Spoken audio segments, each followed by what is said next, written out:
কুয়েট উপাচার্যের পদত্যাগের দাবিতে রাজধানীর শাহবাগে বিক্ষোভ করছে বিভিন্ন বিশ্ববিদ্যালয়ের শিক্ষার্থীরা। সেখানে আছেন আমাদের সহকর্মী সাদ আহমেদ, আমরা সরাসরি যুক্ত হচ্ছি তার সঙ্গে। সাদ, শিক্ষার্থীদের বিক্ষোভের সর্বশেষ অবস্থা কি, আমাদেরকে বিস্তারিত জানাবেন।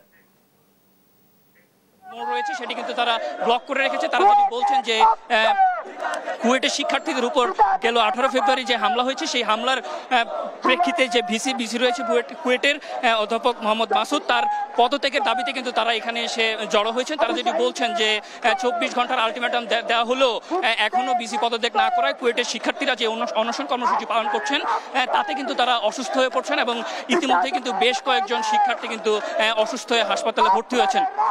কাজেই তারা যেটি বলছেন যে এই যদি 24 ঘন্টার মধ্যে যদি ভিসি পদত্যাগ না করে তাহলে কিন্তু তারা সারা দেশে কিন্তু এই ব্লকেট কর্মসূচি শুরু করবেন।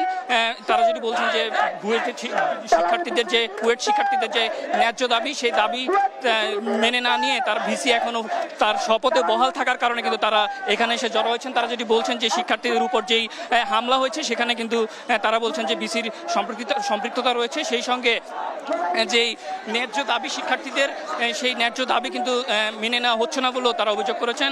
তারই প্রেক্ষিতে বুয়েট সহ ঢাকা বিশ্ববিদ্যালয় কিন্তু কুয়েটের সেই এক দফা দাবির সঙ্গে কিন্তু একাত্মতা পোষণ করেছেন। আমি যদি একজন শিক্ষার্থীদের সঙ্গে একটু কথা বলতে চাই, আচ্ছা,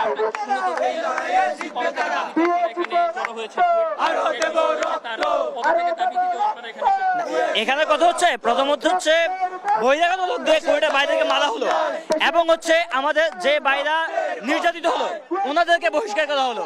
এই জন্য আমরা চাচ্ছি যে নির্লজ্জ বিসি যে নির্লজ্জ কাজটা করলো তার জন্য এই নির্লজ্জ বিসিকে পদত্যাগ করতে হবে এবং আমাদের যে বাইরা অনশনে যাচ্ছে তাদের এখন তাদের আস্তে বেশি অসুস্থ হয়ে যাচ্ছে, তাদেরকে বাঁচানোর জন্য এই নির্লজ্জ বিসিকে পদত্যাগ করতে হবে এবং বাংলাদেশের যে কোনো জায়গায় যে কোনো অবস্থানে আমরা সবসময় নিপীড়িত লোকের পাশে থাকবো এবং যারা সবসময় তাদের সত্য পথ বা তাদের যে দাবি দেওয়া, যেগুলো যৌক্তিক দাবি দেওয়া, তার পক্ষে আমরা ঢাবি বুয়েট পুরো বাংলাদেশের ছাত্র সমাজ, পুরো বাংলাদেশের জনতা এই পক্ষেই থাকবে, যেটা হবে সত্যের দাবি, যৌক্তিক দাবি, ওই পক্ষে আমরা থাকবো। যেমনটি শুনতে পাচ্ছেন, তারা কিন্তু বলছেন যে কুয়েট ভিসি রয়েছে তিনি কিন্তু যে ন্যায্য বিচার সেটা কিন্তু করেননি, যাদের উপর হামলা করা হয়েছে তাদেরকে কিন্তু আসামি করা হয়েছে বলে তাদের অভিযোগ। তারা যেটি বলছেন যে যদি ভিসি পদত্যাগ না করে তাহলে কিন্তু তারা সারা দেশেই ব্লকের কর্মসূচি পালন করবেন। তো এই ছিল শাহবাগ মোড় থেকে আমার কাছে সর্বশেষ।